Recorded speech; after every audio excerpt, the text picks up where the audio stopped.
Rectification of errors या त्रुटियों का सुधार। जब तलपट ट्रायल बैलेंस नहीं टैली होता है, नहीं एग्री होता है, तो वो इसलिए होता है कि उसमें कुछ एरर्स रह जाती हैं। तो उस एरर्स को ढूंढने के लिए, तलाशने के लिए हम ट्रायल बैलेंस तैयार करते हैं। तो उनका सुधार हम कैसे करते हैं, उससे संबंधित ये हमारा वीडियो है। वीडियो में आगे बढ़ने से पहले हम आपसे अनुरोध करेंगे कि अगर आपको कोई क्वेश्चन इससे रिलेटेड, इस चैप्टर से या फाइनेंशियल अकाउंटिंग के किसी भी चैप्टर से रिलेटेड कोई भी न्यूमेरिकल क्वेश्चन पूछने हो या इस टाइप के क्वेश्चन पूछने हो, तो इसके कमेंट बॉक्स में या हमारे व्हाट्सएप नंबर पर ज़रूर भेजें। हम आपका उम्मीद करते हैं कि जवाब ज़रूर देंगे। साथ ही हम ये अनुरोध करते हैं कि वीडियो को अंत तक देखें। व्हाट्सएप नंबर आपको आखिर में मिलेगा। और इस वीडियो को, इस हमारे चैनल को सब्सक्राइब करें, वीडियो को लाइक करें। तो आगे हम शुरुआत करते हैं कि जो अकाउंटिंग एरर्स होती हैं वो क्यों होती हैं, क्या कारण होते हैं। कि पहला जो क्वेश्चन है MCQ कि accounting errors can result from the following possibilities. निम्नलिखित संभावनाओं के कारण जो एरर्स हैं वो क्रिएट होती हैं, एरर्स उत्पन्न होती हैं। एक तो पहला है कि अर्थमेटिकल मिस्टेक। अगर हमारा कैलकुलेशन करने में, अकाउंट के टोटल करने में, अकाउंट के बैलेंस करने में कोई अर्थमेटिकल कैलकुलेशन गलत हो जाता है, रॉन्ग हो जाता है, तो उसके कारण एरर्स क्रिएट हो जाती है, एरर्स हो जाती है और ट्रायल बैलेंस हमारा नहीं मिलता है। दूसरा इसका failure to apply principle of accounting.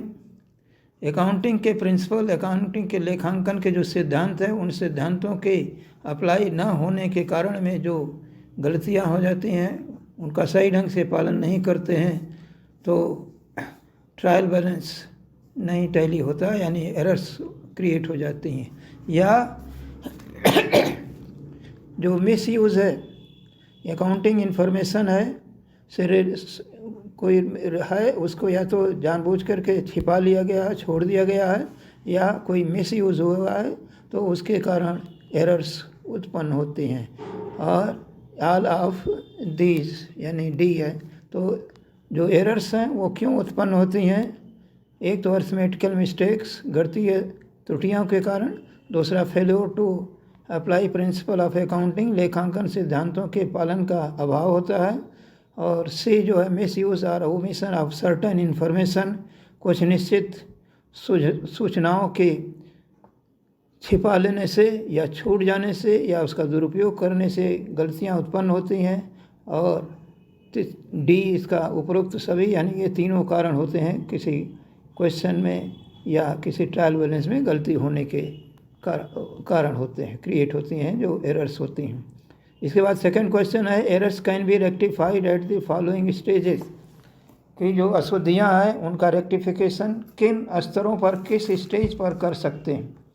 कहाँ ये अशुद्धियाँ पता चलती हैं कि जब ट्रायल बैलेंस हम बनाने जाते हैं तो उस समय प्राप्त होते जाती हैं। रेक्टिफिकेशन, वो एरर्स ज्ञात होती हैं, नॉलेज में आती हैं। तो उनका जो रेक्टिफिकेशन है कैसे किया जाता है? एक तो before preparation of trial balance, यानी तलपट बनाने के पहले इनका संशोधन कर लिया जाता है, सुधार कर लिया जाए। दूसरा यह है कि after preparation of trial balance, अगर ट्रायल बैलेंस नहीं मिल रहा है, ट्रायल बैलेंस का बनाना ज़रूरी है, तो जो डिफरेंस आता है उसको सस्पेंस अकाउंट में लिख देते हैं। और लिखने के बाद जब ज़रूरत पड़ती है तो हम रेक्टिफिकेशन एरर्स का करते हैं। तलपट बनाने के बाद, तलपट बनाने के पूर्व, तलपट बनाने के बाद। After preparation of final account, और या जो फाइनल अकाउंट बन गया उसके बाद अगर कोई नॉलेज में आती है एरर्स, तो उसका हम संशोधन करते हैं। तो इस तरीके से 3 स्टेजेस हैं कि जहाँ पर रेक्टिफिकेशन एरर्स का होता है। ट्रायल बैलेंस का नहीं बना है उसके पहले हम कर सकते हैं। दूसरा ट्रायल बैलेंस बन गया है। और तीसरा अंतिम खाता तो सवाल ये उठता है कि यहाँ क्या पता चलेगा कब किस स्टेज पर हमें रेक्टिफिकेशन करना है। अगर ट्रायल बैलेंस में सस्पेंस अकाउंट दे दिया गया है तो इसका मतलब कि प्रिपरेशन उसका ट्रायल बैलेंस का हो चुका है, उसके बाद आपको एरर्स करना है। दूसरा ये कि जो ट्रायल बैलेंस बनाया जा रहा है लेकिन अभी उसका टोटल नहीं किया गया है। और तीसरा, जब ये final account financial year accounting year close हो गया हो, यानी कि मार्च 31 या जो भी है फाइनेंशियल ईयर वो एंड हो गया है और उसके नेक्स्ट ईयर फाइनेंशियल ईयर में जा कर के एरर्स का पता लगती हैं, तो हम रेक्टिफिकेशन ऑफ एरर्स का करते हैं। यानी ऑल ऑफ एबव, यानी ये तीनों स्तर हैं, तीनों का जो स्टेजेस हैं जहाँ पर हम रेक्टिफिकेशन करते हैं। तीसरा है कि wages paid for construction of building paid to Ramesh should be debited to, यानी रमेश को भवन निर्माण कार्य हेतु दी गई मजदूरी किस खाते में डेबिट की जाएगी। ये अकाउंटिंग प्रिंसिपल लेखांकन सिद्धांत का मैटर है, सवाल है। तो मजदूरी निर्माण किस कार्य के लिए दिया गया है? भवन के लिए, यानी एक कैपिटल असेट्स क्रिएट होती है तो इसके लिए हम कैपिटल एक्सपेंडिचर इसको मानेंगे। और कैपिटल एक्सपेंडिचर जब भी कोई हो जाता है तो उसमें हम असेट्स अकाउंट को डेबिट करते हैं, यानी बिल्डिंग अकाउंट यहाँ डेबिट हो जाएगा।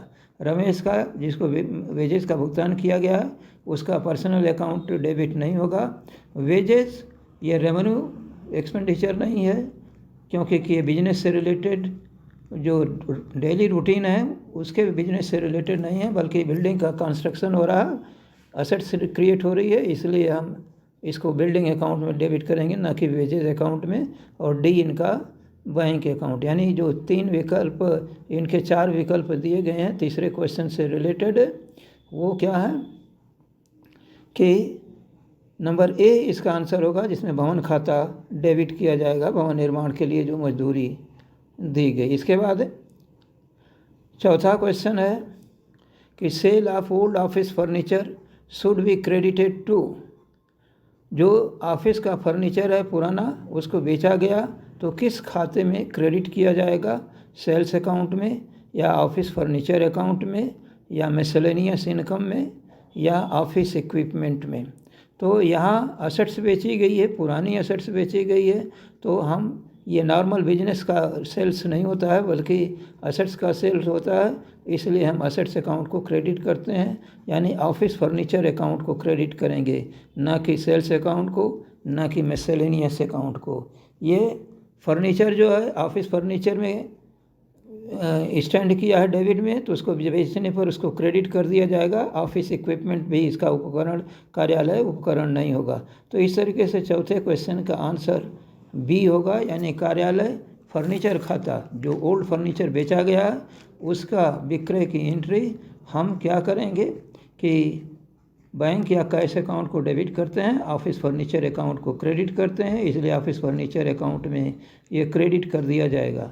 और इसके बेचने में जो बुक वैल्यू और इसका जो सेलिंग प्राइस है, इन दोनों का डिफरेंस जो है उसको हम ट्रांसफ़र करते हैं प्रॉफिट एंड लॉस अकाउंट में, या जो लाभ हानि खाता बना है उसमें लाभ और हानि के रूप में। इसके बाद कर रहे हैं कि if suspense account has been shown on the debit side of the trial balance, यदि तलपट के डेबिट साइड में उचंत खाता दिया गया है, सस्पेंस अकाउंट दिया गया है, तो इसको फाइनल अकाउंट बनाते समय हम कहाँ लिखेंगे? It will be entered on the, कहाँ पर? ट्रेडिंग अकाउंट में, प्रॉफिट एंड लॉस अकाउंट में, liability side of balance sheet, assets side of balance sheet. ये सस्पेंस अकाउंट एक टेम्पोररी अकाउंट होता है, ये इस साल से, यानी जो फाइनेंशियल ईयर करंट है उसका बैलेंस ट्रांसफ़र होता है वो अगले साल में, नेक्स्ट ईयर में, इसलिए कि जो एरर्स हैं उसके कारण जो डिफरेंस आया है ट्रायल बैलेंस में वो ट्रांसफ़र कर दिया जाता है, और अगले साल जब ये एरर्स रेक्टिफाई हो जाती हैं तो सस्पेंस अकाउंट क्लोज हो जाता है। तब तक के लिए, यानी जब फाइनल अकाउंट हम बनाते हैं तो उसमें ये एक बैलेंस, चूँकि एक साल से दूसरे साल में जा सकता है, ये लायबिलिटी भी हो सकती है, असेट्स भी हो सकती है। अगर ये ट्रायल बैलेंस जो है, ट्रायल बैलेंस में सस्पेंस अकाउंट क्रेडिट में लिखा गया है तो लायबिलिटी के रूप में इसको लायबिलिटी साइड में लिखेंगे, और डेबिट में लिखा गया है तो असेट्स के रूप में डेबिट असेट साइड में लिखेंगे। चूँकि इस क्वेश्चन में suspense has been shown on the debit side of the trial balance के डेबिट में लिखा गया है, इसलिए जो है ये बैलेंस शीट के असेट साइड में लिखा जाएगा। और अगले साल सस्पेंस अकाउंट बनाएंगे तो उसमें balance BD balance brought down इसका डेबिट साइड में लिखेंगे, और जैसे जैसे एरर्स रेक्टिफाई होंगे, इनका सुधार होगा, तो ये अकाउंट अपने आप पोस्टिंग होने के बाद क्लोज हो जाएगा। तो इस तरीके से 5वें क्वेश्चन का आंसर D है, यानी asset side of balance sheet या आर्थिक चिट्ठे की संपत्ति पक्ष में। 6ठा क्वेश्चन क्या है कि purchased goods from Mohan 6,300 6,300 has been debited to his account ₹3,600 in rectifying entry Mohan's account will be credited for.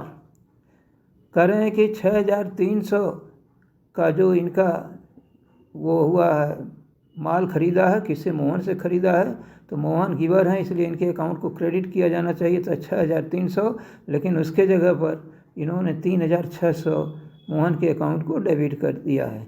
अब इसका जब रेक्टिफिकेशन करेंगे तो मोहन का अकाउंट 3,600 चूँकि डेबिट हुआ है, उसको रेक्टिफाई करने के लिए 3,600 क्रेडिट करेंगे, तो दोनों ये बराबर हो जाएगा, और 6,300 अलग से उसमें और पोस्टिंग की जाएगी, यानी दोनों मिला करके 9,900 जो है अगर हम क्रेडिट साइड में मोहन से अकाउंट में पोस्टिंग करेंगे तो ये एरर्स जो है रेक्टिफाई हो जाएगी। यानी जो ऑप्शन इसमें दिएंगे 3,600 नहीं होगा, क्योंकि हमें 6,300 का बैलेंस आना चाहिए।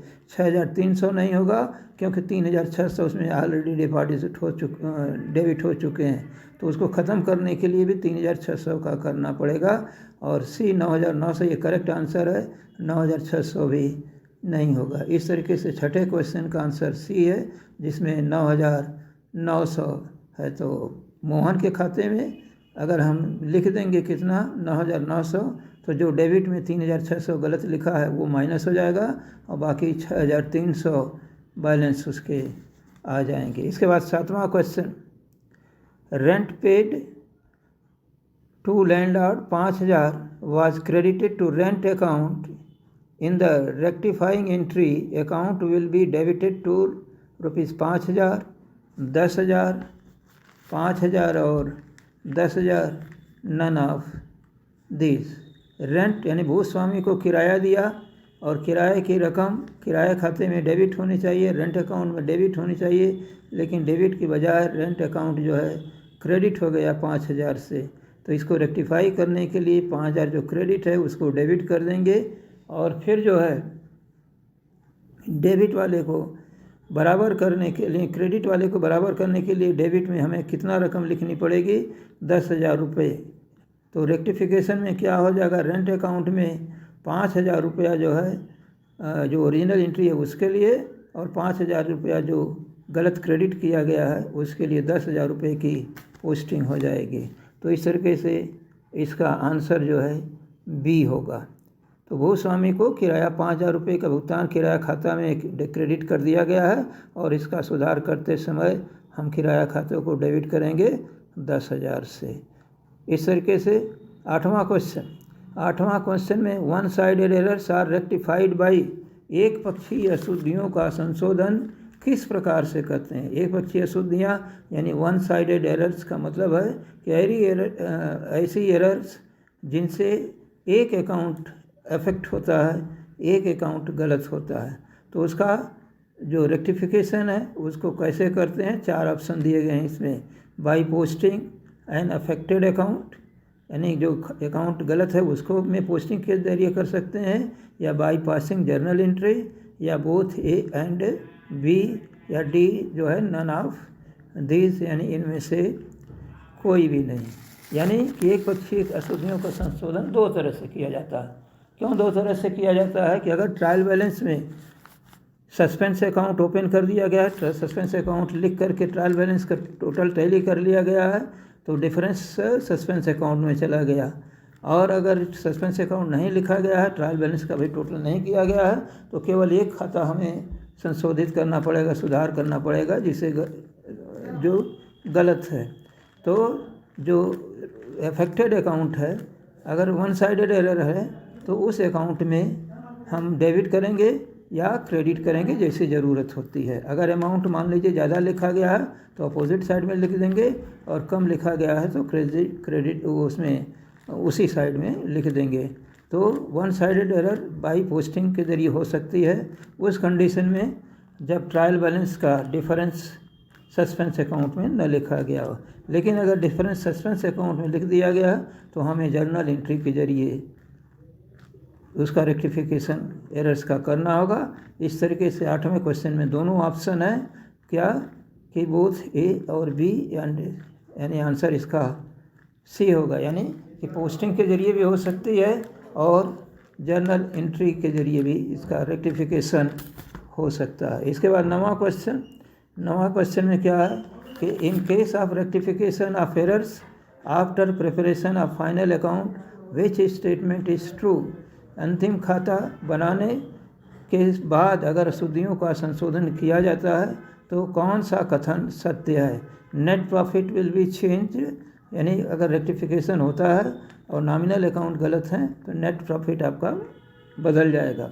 All errors related to nominal account will be rectified through the profit and loss adjustment account. अगर जो नॉमिनल अकाउंट से रिलेटेड नाम मात्र खातों से संबंधित कोई अशुद्धि है तो उसका संशोधन करने के लिए हम profit and loss adjustment account का उपयोग करते हैं। क्यों करते हैं कि जो नॉमिनल अकाउंट है वो प्रॉफिट लॉस अकाउंट में ट्रांसफ़र होकर के वो बंद हो जाते हैं और उसका जो बैलेंस आता है प्रॉफिट लॉस का नेट प्रॉफिट के रूप में आ जाता है। तो अगले साल जब हम इसका रेक्टिफिकेशन करने जाते हैं तो एक अकाउंट नया profit and loss adjustment account nominal account open करते हैं जिसमें जो भी एरर्स नॉमिनल अकाउंट से रिलेटेड है उसकी एंट्री करते हैं और उसके बाद उसका बैलेंस देखते हैं कितना बैलेंस होगा, वो नेट प्रॉफिट पिछली साल का बदल देता है। तो इसलिए जो नेट प्रॉफिट का अमाउंट बदला है उसको हम ट्रांसफ़र करते हैं कहाँ पर, जो कैपिटल अकाउंट है। यानी कि ये भी कथन सत्य है, पहला भी सत्य, दूसरा भी। Difference of in net profit due to rectification of errors will be transfer to, क्योंकि पिछले साल का नेट प्रॉफिट कैपिटल में दिखाया जाता है या रिटेन अर्निंग में ट्रांसफ़र कर दिया जाता है। तो जो रेक्टिफिकेशन के कारण जो प्रॉफिट चेंज हो रहा है या तो वो बढ़ सकता है या तो घट सकता है, तो इस चेंजेस को भी हम क्या करते हैं कैपिटल अकाउंट में ट्रांसफ़र कर सकते हैं। यानी ये तीनों संभावनाएं हैं, तीनों पॉसिबिलिटी हैं। ये जो एरर्स है rectification after preparation of final account में, तो इसका आंसर डी होगा, ऑल ऑफ दीज। 10वां क्वेश्चन और लास्ट क्वेश्चन कि regarding the rectification of errors which statement is true. इस क्वेश्चन में ये पूछा गया है कि कौन सा कथन सत्य है कि एक सस्पेंस अकाउंट, नंबर पहला है कि suspense account is used only for those errors which affect the trial balance, यानी कि उचंत खाते का उपयोग केवल उन्हीं एरर्स के लिए, उन्हीं त्रुटियों के लिए करते हैं जिनका अंतर जो है उसके लिए हुआ है, एक खाते के गलत हुए हैं। दूसरा है कि if rectification of errors work are done in next financial year errors related to nominal account will be rectified through profit and loss adjustment account, यानी कि अगर अगली साल लाभान्य खाता या अंतिम खाता बनाने के बाद अगली साल रेक्टिफिकेशन होता है तो एरर्स जो नॉमिनल अकाउंट से रिलेटेड हैं उनका एडजस्टमेंट किस तरीके से होगा, वो कि profit and loss adjustment account open करते हैं जिसमें वो जर्नल एंट्री के जरिए ट्रांसफ़र की जाती हैं। तो इस तरीके से ए में है क्या कि suspense account used only for those error which affect the trial balance, यानी तलपट को प्रभावित करने वाली जो भी गलतियां हैं, त्रुटियां, एरर्स हैं, उनके लिए सस्पेंस अकाउंट ओपन किया जाता है। ये भी स्टेटमेंट ट्रू है, यानी ये भी कथन सत्य है। बी भी कथन सत्य है कि प्रॉफिट एंड लॉस यानी फाइनल अकाउंट बनाने के बाद अगले नेक्स्ट फाइनेंशियल ईयर्स में अगर जो है कोई नॉमिनल अकाउंट से रिलेटेड एरर्स हैं तो उनको हम profit and loss adjustment account में ट्रांसफ़र करते हैं, यानी इसका answer both A and B यानी दोनों सूरत में हो सकता है। तो इस तरीके से ये 10 क्वेश्चन हमारा फ़िलहाल इस वीडियो में है। हम अगले वीडियो में भी 10 क्वेश्चन देंगे, उसके बाद भी एक तीसरे वीडियो में हम इसका एक न्यूमेरिकल क्वेश्चन सॉल्व करेंगे। आप दोनों आगे वाले वीडियो को ज़रूर देखेंगे। और अगर एक बार हम फिर कहते हैं, आपसे अनुरोध करते हैं कि अगर कोई क्वेश्चन आपको पूछना होगा तो हमारे व्हाट्सएप नंबर जो आगे लिखा है उस पर हमारे व्हाट्सएप नंबर पर पूछें, या हमारा जो इसमें कमेंट बॉक्स होगा वीडियो में उसमें लिख दें, तो हम ज़रूर आपको आंसर देंगे। धन्यवाद, शुक्रिया।